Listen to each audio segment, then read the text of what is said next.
everyone hear me? Check for sure. Hi everyone, my name is Amanda Munchie Tutor.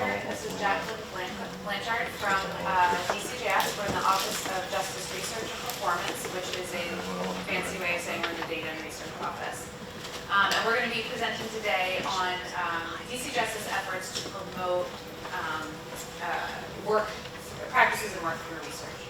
So, but before we get started, it'd be helpful to get a sense of who is in the room today. So if you are an academic or a researcher, would you just mind putting your hand up? Okay. And any law enforcement in the room, so police, probation, DAs, sheriffs? Okay, great, thank you. And any community-based providers? Okay, thank you. All right, so it is DCJS's mission to provide practices and to provide resources and services that inform decision-making and improve the criminal justice system. And we do that providing services and support to law enforcement through police and re-entry programs and community corrections programs and probation, all in an effort to try to reduce crime. But we are also looking to provide and support and promote the use of evidence to inform and drive and evaluate change. And we do that through a number of ways, but the four things I'm going to focus on, or we're going to focus on today, are we're going to look at our DCJS comprehensive stats page. This is chock full of data and dashboards, all able for you to utilize to inform your decision making. We also have our Criminal Justice Knowledge Bank, which is able to provide real-life examples of what colleagues are doing across the state to address crime in their jurisdiction. We have our Criminal Justice Research Consortium, which is the ability for us to promote partnerships between academics and practitioners. And then we also have our New York State Justice Lab, which was recently launched, that Jacqueline will cover, and that's really looking at the state research agenda and how to inform policy. So I am going to do a little bit of a disclosure here. The stats page is held within our office, but it is not something I am an expert on, so I'm going to do my best here.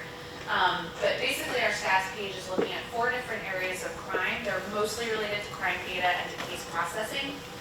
In our first section, we have crime victimization data, and these are data that are provided to us from law enforcement like yourselves on a monthly basis. We also have our adult criminal justice system data, and these are data coming from our computerized criminal history, coming from probation, coming from our jail data comes from the State Commission on Corrections. And then we also have a juvenile justice system section where we're looking at data that are provided by OCA, family court, and probation. And then we have another section that is other different data reported by law enforcement, again on a monthly basis. So if you have any questions about the data that are available on our stats page, we have really, really smart analysts in our office who would be more than happy to help you navigate through it or answer any questions you might have, so feel free to reach out to this email here. I'm going to do a kind of a quick demo just so you can see where the stats page is. If you go to our homepage, you'll see that there's a stats menu option. It will take you to this page where, like I said, we have these 4 main categories that I just kind of covered, and these are all put into an accordion-like format. So if you clicked on the content you were interested in, it would take you to either a link to get to those data, or it would take you to one of the dashboards. The dashboards are, well, first, this is going to look at index crime.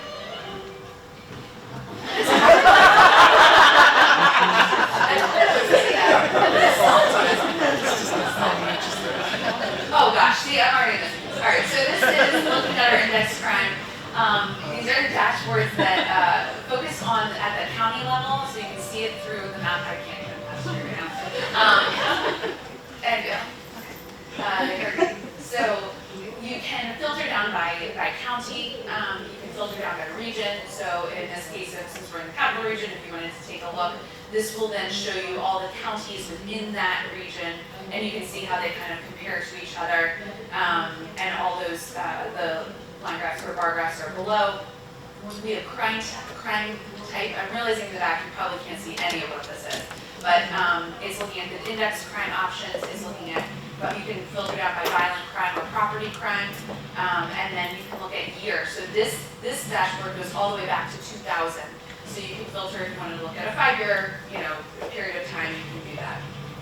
The other thing you're able to do is look at the data by count, which would be the raw counts, or you can look at it by rate, which would be taking population into account. So you can also look at it in a tabular format. These are, and you can again filter all the same way. This is being presented to you by Tableau or through Tableau, and basically these dashboards are really just different ways of being able to look at data in different ways. Everyone learns different, everyone absorbs information in a different way, so it's just different options of being able to look at the same information in different formats. So again, this is just kind of running through a couple of different options for how you could look at the data. All of our dashboards, you can also kind of save it if you wanted to take it into a different, save it to your computer directly for presentations. And then if you like to look at line graphs or trend lines, you can do that as well. This is again just another way of looking at the same information.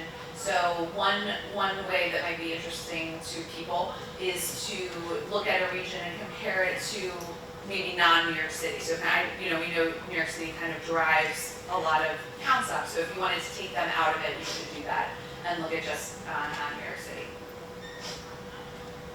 All right, I can finally make it again. So the other section or other dashboard that this is going to just quickly show you is looking at index crime, but at the agency level, so where agencies are reporting. So we have two sections. One would be looking at the current year or 2010 to the previous year, which in this case would be 23, excuse me. And again, you can filter down. If you wanted to see the county, you can look at all of the reporting PDs in that county. If you want to look at one specific, if you want to look at your own agency, you can filter down that way. Again, this one goes back to 2010 in terms of data, so you would be able to save it that way, or to look at it that way. This is showing you how, if you want to take this into Excel, into a crosstabs, you can do that, and then you can save it again to your own computer. You can manipulate the data on your own. It's a really useful tool. And then the other way of looking at this is again in a more visual way, with pretty pictures and colors if that's what you like. And so again, you can filter down by county and then by agency at the agency level. So it's just a different way of presenting the same information. The counts, the tables, the tabular information is always below as well. And then you get to see it, in a line graph or. So as I said, this, and of course you can see that. So these dashboards are so cool. They have so much information on them. They recently did a one on recidivism. Oh, I guess we're done. We recently did one on recidivism, and so check it out. It has so much information, and you can easily get to it from the stats. The DCJS homepage. But again, feel free to reach out to anyone in our office if you need extra assistance. Okay, I guess I'm being told to switch over to the next section. So we are, one of the other big areas that DCJS administers is our criminal justice knowledge bank. And you can use this QR code if you want to pull up the site on your phone or your tablet. This is an online resource that was launched in 2017, and it's meant for practitioners. It's meant for police, sheriffs, DAs, probation departments. And it has three main sections. The first, or three key features. The first is a resources page, and this is really pretty self-explanatory. It's links to other places that are talking about national research on evidence-based practices. Very self-explanatory. I'm not actually going to spend any more time on that.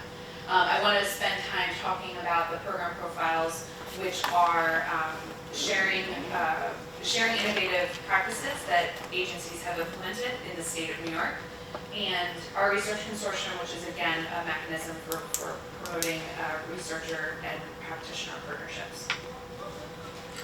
So I'm going to spend a few minutes on the profiles. These are quick summaries that are summarizing pretty succinctly what different innovative, data-driven, evidence-based, evidence-informed programs or practices that agencies have implemented within their jurisdiction to address something, some sort of crime issue in their jurisdiction.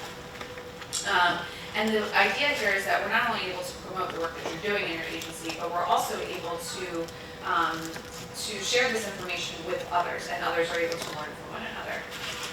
So the profiles are really succinctly written. They're meant to be easy to read and easy to digest. All of them are in the same structure and format, and they all cover the same things. And the first thing they're going to cover is we're going to outline the problem. So thinking back to what Jerry Radcliffe was talking about this morning, that kind of scanning if you're using Sarah, or problem if you're using Panda, thinking about what was the reason or the catalyst for this particular program or practice? What was going on in your agency that you needed to address? You're going to describe the program or practice. So what is it that you are doing? What are the key components? What are you doing? How are you doing it? Who's administering it? Who are you doing it for or with? It's meant to be pretty high level. It's not meant to be a program manual, so really trying to get at that information in an easy to read and succinct way. We explain program implementation, and we also talk about how it is grounded in research, and then of course if there has been an evaluation conducted, we're able to convey those results. We also highlight lessons learned. So what are the challenges you encountered in your agency that you had to overcome? What are some of the key critical factors that you have found that are really helpful for other agencies to know that you think make your agency, or excuse me, your practice work? And then we also highlight we also provide the local contact information. And this is important so that you're able to just talk to a person directly instead of going through a middleman. If you want to know more about what the agency is doing, their contact information is there. You can reach out to them pretty easily. So I'm going to do another live demo here, or not live, but another demo. So this is our homepage. You can see at the top that this is where the navigation is. If you go to our programs page, you can scroll down and get to our profiles. On the left side is just a way of filtering down by topic area or by program area. And we're just using this top one here as our kind of example to run through. But every profile looks and feels the same. So we're going to have this overview section where we're going to talk about the department, very quickly about the program itself. Again, this problem, why was this implemented in the first place? What was the solution? What is it that you are doing? We also get into funding. So is this done with your own, internally, or is this, did you have a grant funding or something? And any important partnerships. We also talk about, again, the research and how it's grounded in evidence. Our advice section where we're looking at those critical success factors and lessons learned. And every profile has a print-friendly version. So you would get this, this is a PDF that you can save, you can share, you can print, whatever you want, but it has all the same information that's on the web version, just in a nice, easy to save PDF. And then of course this is our contact information, where again you can reach out to a human being directly, and oh my gosh, I feel like I'm in the Oscars, and they're like, I'm going over, their music is playing me off, my acceptance speech is still. Anyway, so that was just a quick look at the site itself, just to give an idea of what these profiles really look like. This is an example of some of our profiles. This is not an exhaustive list. Some of these profiles, just to give you a sense of what some of our program or our topic areas are. Oftentimes profiles fall into different multiple categories. But this is really just to give you a sense of what's up there. We have, in the last 6 months or so, posted 4 new profiles. We posted the Colony Police Department one. Chief Drace just talked about this yesterday. Hudson Police on their safeguarding children of arrested parents. This went, the Osborne Association presented on that on Tuesday. Our Rochester Police Department Workforce Development Program, this is like their recruitment strategy. I believe Sergeant Collins is presenting on this tomorrow. And then we had one with Saranac Lake with their partnership between law enforcement and counselors, mental health practitioners. We have a few coming up very soon. I know that Spring Valley just presented earlier today on the Youth Police Initiative. We have some with Sheriff's Department and Probation Department and the DA office. What I hope this is driving home is that you do not have to be a Buffalo or an Albany. We are working with all different departments and all different sizes and different types. So please don't feel as though you have to be in a big agency. You absolutely do not. We are actually would encourage and love to hear from smaller agencies because that's really what we recognize most agencies in this state are. Okay.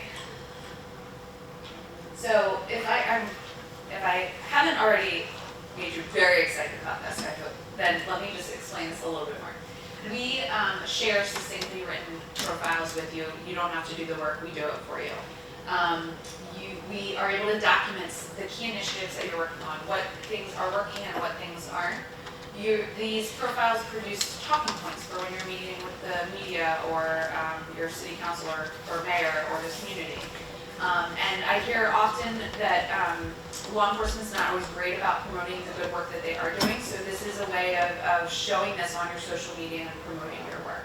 But of course, then just you're contributing to the evidence base in New York, and we're all able to learn, from one another. So again, we are trying to do most of this work for you. We will meet with you to talk about your profile. You'll give us some information about what it is that you're doing, the work you're doing. We write it, but once it's written, we give it back to you to make sure that you have no issue with what we have written, that we didn't misstate anything, we didn't misrepresent you in any way. So you definitely have final approval before anything is posted to the Knowledge Bank.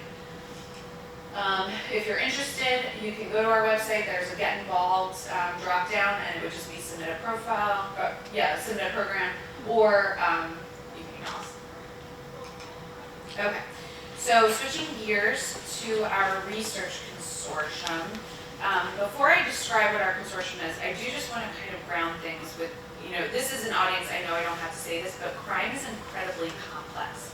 And so using data, using research can inform your work. And so there are many ways that we're able to help you generate research, but one of them is through our research consortium. So what is this? It is, again, we're trying to establish and promote these partnerships between a local practitioner and an academic partner. And so we do that, we're able to then support and fund research projects. These are small, so they're under $50,000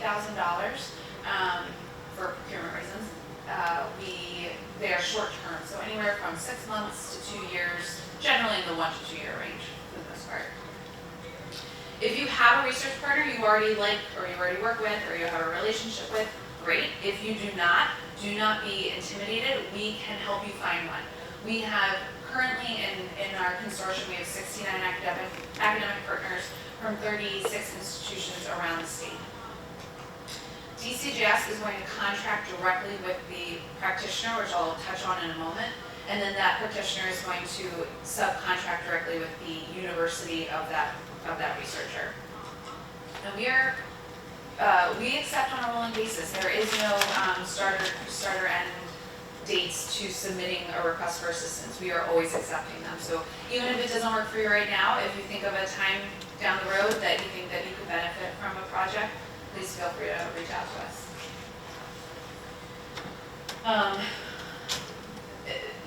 The projects themselves can really range in terms of options. We could look at, help you analyze your data, look at hotspots, or, part of, again, what Jerry was talking about today with looking at program implementation, looking at outcomes, things like that. Those are all things that could be, that DCJS can assist you with. or assist you with partnering, finding a partner, and then funding it. But the idea here is really that we are looking to see what would be helpful to you, and not what we think you need. So we are always looking for new and innovative ideas, but these are just some examples for you. So once you would be able to think about what would be helpful or informative to you and your agency, all you have to do is ask us for some, because we got it. We have it.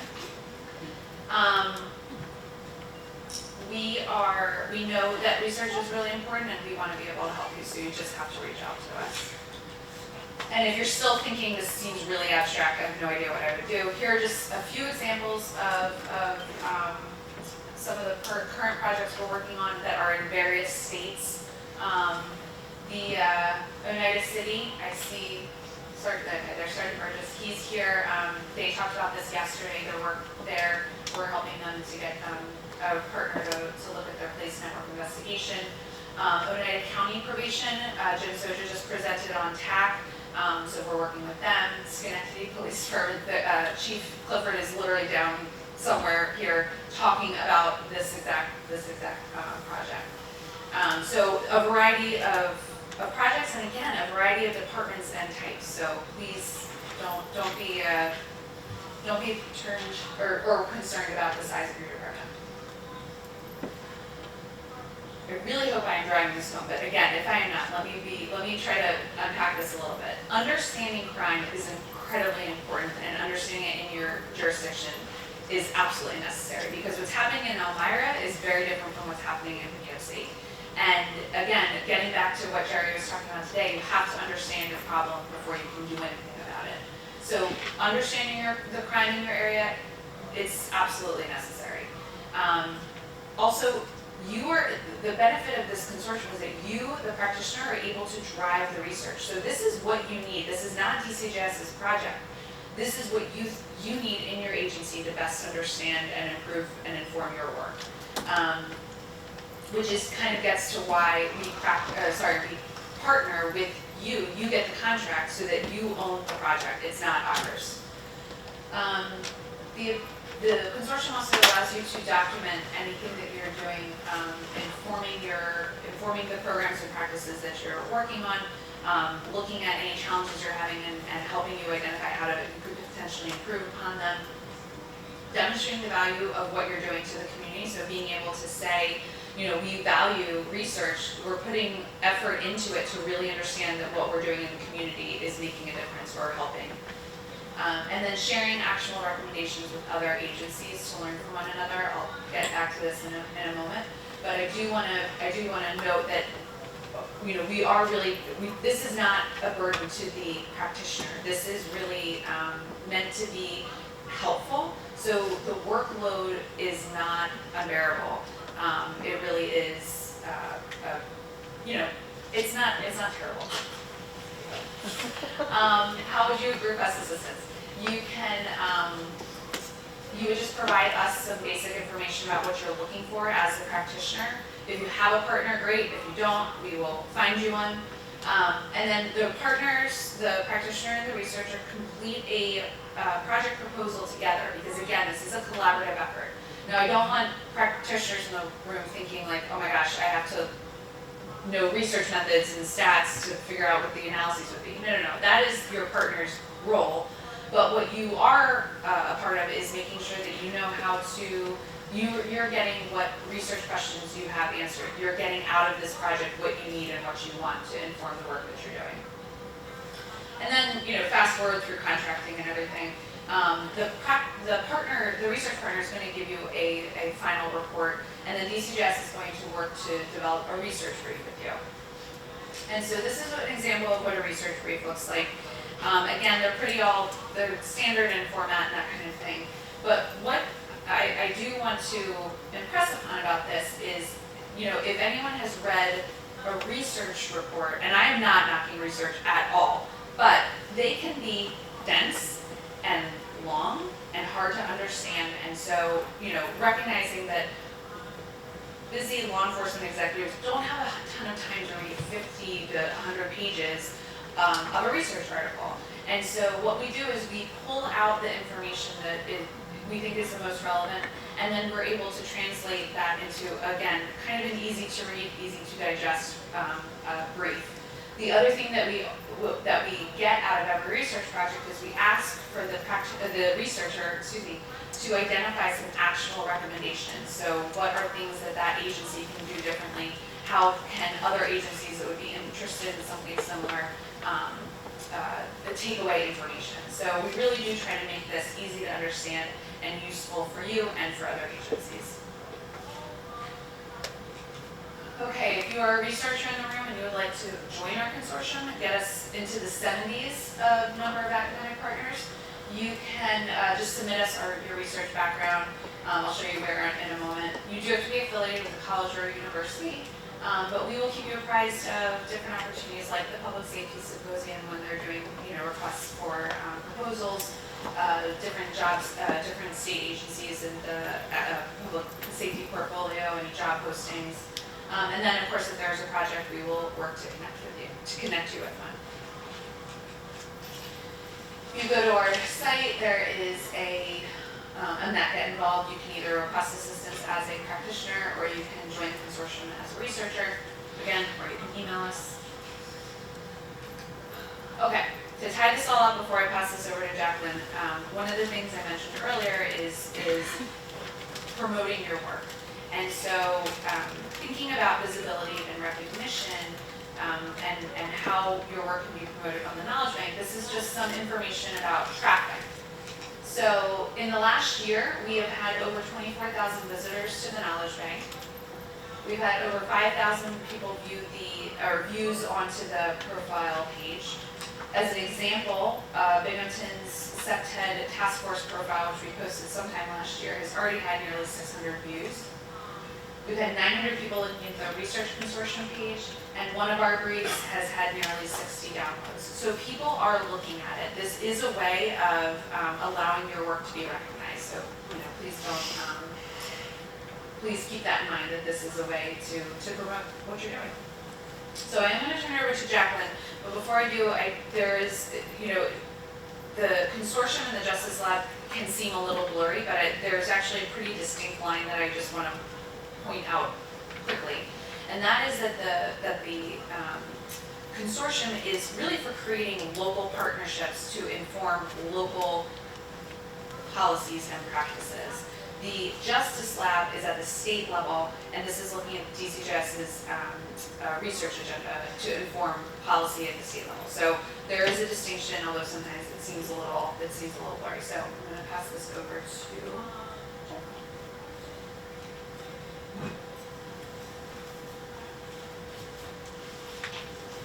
Oh. What, no music? Start taking a class. All right. Hi, my name is Jacqueline Blanchard. I am the policy analyst too. Yep. Oh, okay. You can hear me, right? All right. You back? Yeah? Okay, great. My name is Jacqueline Blanchard. I am the policy analyst too in the Justice Lab. The Justice Lab is a part of the Office of Justice and Research Performance at DCJS. Prior to my time at the Justice Lab, I was an Excelsior Fellow in the Office of Victim Services, and I have a Master's of Administration from the University of Albany.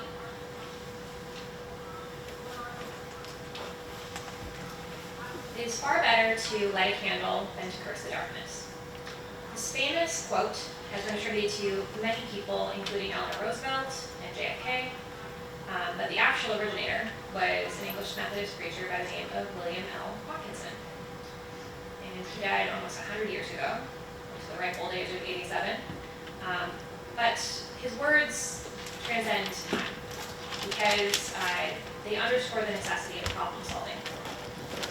When the room that you're standing in is dark, simply getting upset will not make it any brighter, but lighting a candle can reveal a path forward. That was not evident to you in the dark. This concept is especially relevant in our field. By channeling our energy into constructive changes rather than just highlighting the flaws, we can innovate and find practical solutions that can move us closer to a more equitable and effective justice system. So, before we discuss the Justice Lab, we need to discuss what came before it, which was first.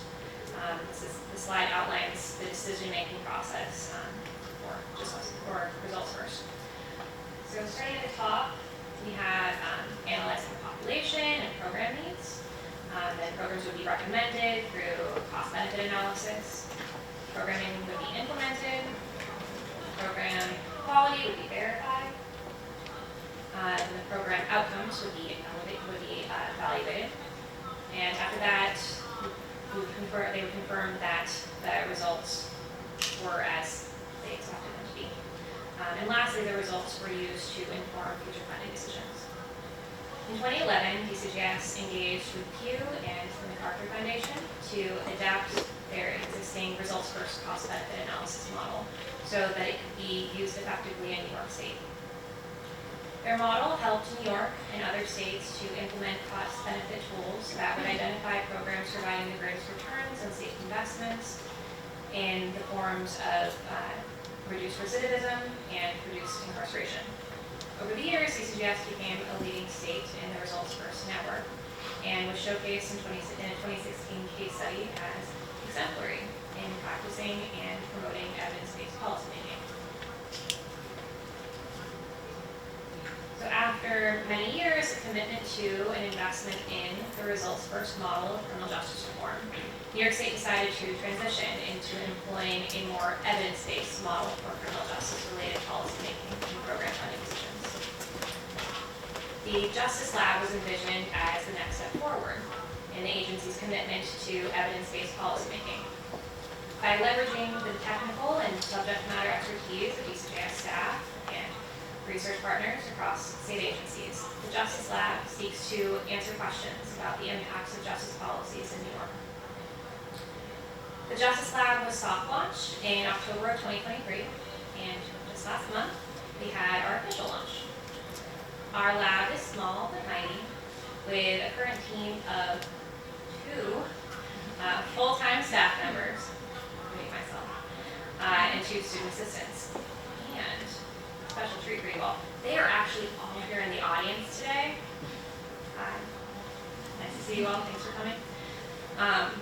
But we've already awarded funding to external research partners and received grant funds to conduct relevant and timely research on critical criminal justice topics that I will discuss in more detail in a future slide, so something to look forward to. Several other projects have been proposed or are already in development. We appreciate all the support and interest we've gotten from agency executives and other policymakers, as it has helped our lab to be even more successful in meeting our goals. So you might be asking yourself, what is the Justice Lab? I gave you a little bit of information, but you might still be asking that. So let's start off. Even though this is a little bit of a reiteration, but just to make sure we're on the same page about how it differs from the consortium. So Amanda mentioned before that the Research Consortium supports partnerships between local criminal justice agencies and academic researchers to assess local initiatives. Meanwhile, the Justice Lab conducts research on behalf of DCJS that focuses on statewide criminal justice priorities. We publish timely, relevant, and objective research-based evidence in policy programs and strategies in New York and promote its use in justice policy and planning. We do this by leveraging the institutional knowledge of practitioners and state agencies to improve the quality, accuracy, and relevancy of policy research. We also incorporate the community's voice in research being conducted on its behalf.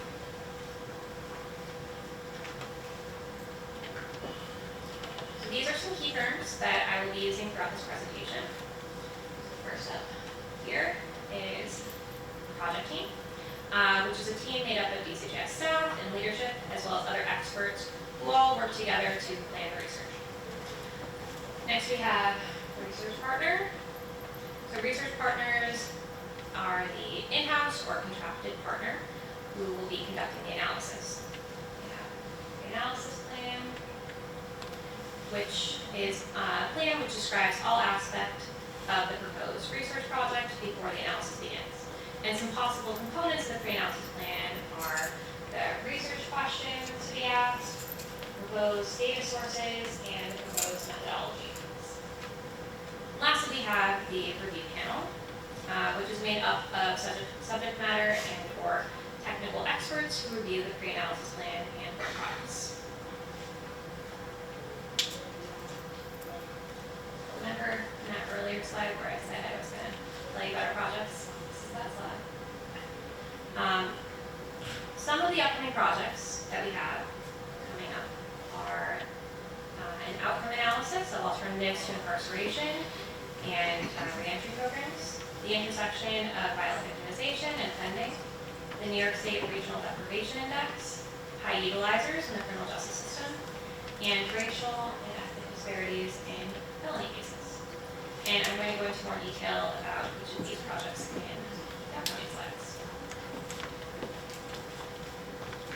So first up we have the outcome analysis of alternatives to incarceration and reentry programs.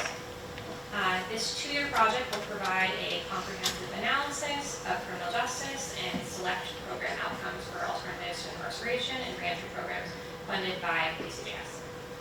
The project team for this will be an external research partner, DCJS's Office of Justice Research and Performance, DCJS's Office of Probation and Correctional Alternatives, and DCJS's Office of Program Development and Funding. We also have a review panel for this, which consists of community-based organization grantees that aren't funded through DCJS's Alternatives to Incarceration and Reentry portfolio, as well as academic and non-academic researchers. Next, we have the intersection of violent victimization and offending project. This project will examine the intersection between individuals treated in a hospital for firearm or other violent injuries, and individuals arrested for violent crimes. The results from this project will help us better understand the extent to which individuals who commit violent acts are also victims of previous violence, and it will be used to inform programs that work to reduce gun violence.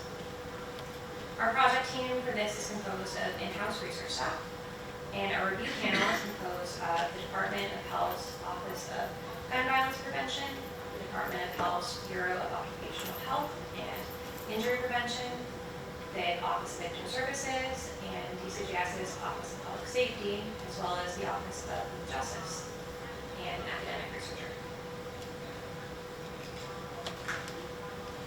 Now we have the New York State Regional Deprivation Index. The New York State Regional Deprivation Index is based on the Area Deprivation Index, which was developed for census block groups.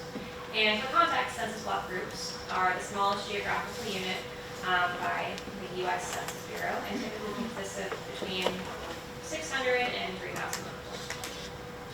This analysis will use mathematical and statistical techniques for census block groups to produce a deprivation index for the state's 2 regions, which for these purposes are New York City and non-New York City, the 57 counties outside of the 5 boroughs. For this project, our team is composed of researchers from Cornell University. Just give you a little bit more context on that. I have a slide here showcasing the index when applied to New York. The graph that comes from the Neighborhood Atlas website, and the scale ranges from least disadvantaged, which is, you can see a little bit there in the bottom, to most disadvantaged, which is dark red. See a good amount of dark red. As you can see, a good portion of our state falls into the semi-disadvantaged to most disadvantaged categories, which are a dark red and a dark orange. Living in a disadvantaged neighborhood has been linked to a number of negative health outcomes, which is important to consider because health interventions and policies that don't account for neighborhood disadvantage may prove to be ineffective. However, when you account for the deprivation ranking of other states, the map shifts to become more local. So New York appears to be less disadvantaged in comparison to other states.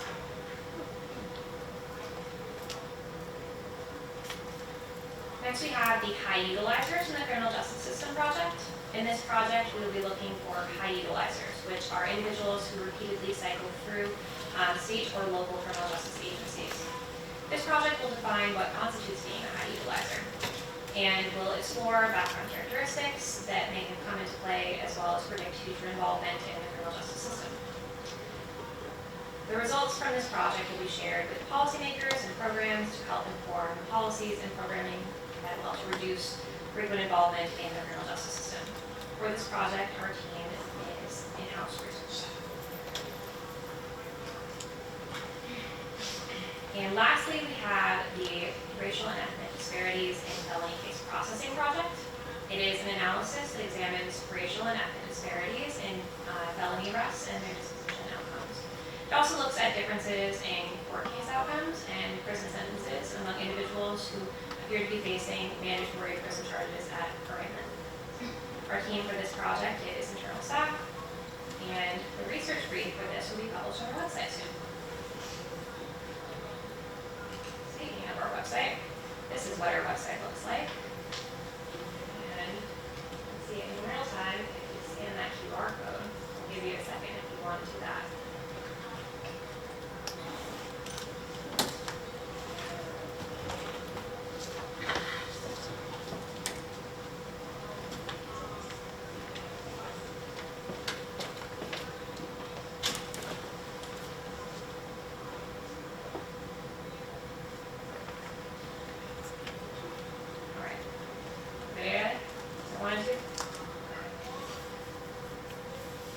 So, now that you know a little bit about the Justice Lab, I imagine you might have some questions.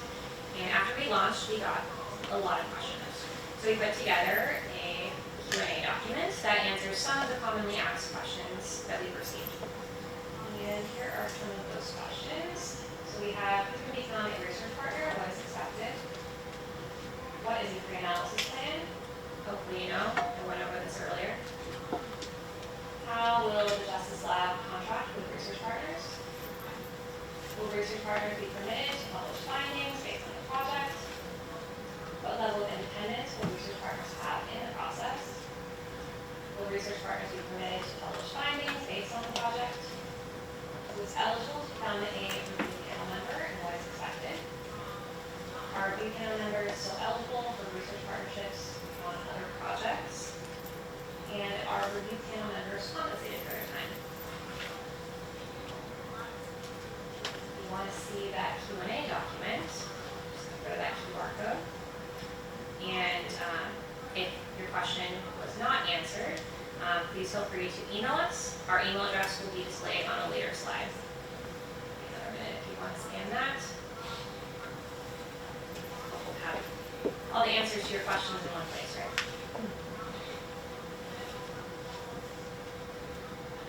Okay. So, if this sounds like something that you'd like to get involved with, please fill out our Justice Lab affiliate information form. We use the information that you submit to match your subject matter expertise with projects that are coming down the pipe. And here is a QR code for that. I'll give you a sec. Scan it if you want to. Those of you, some people are scanning. Exciting.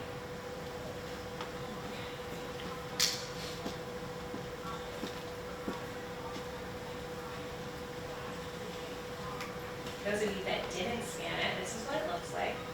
This is an affiliate form. We look forward to working together. Thank you.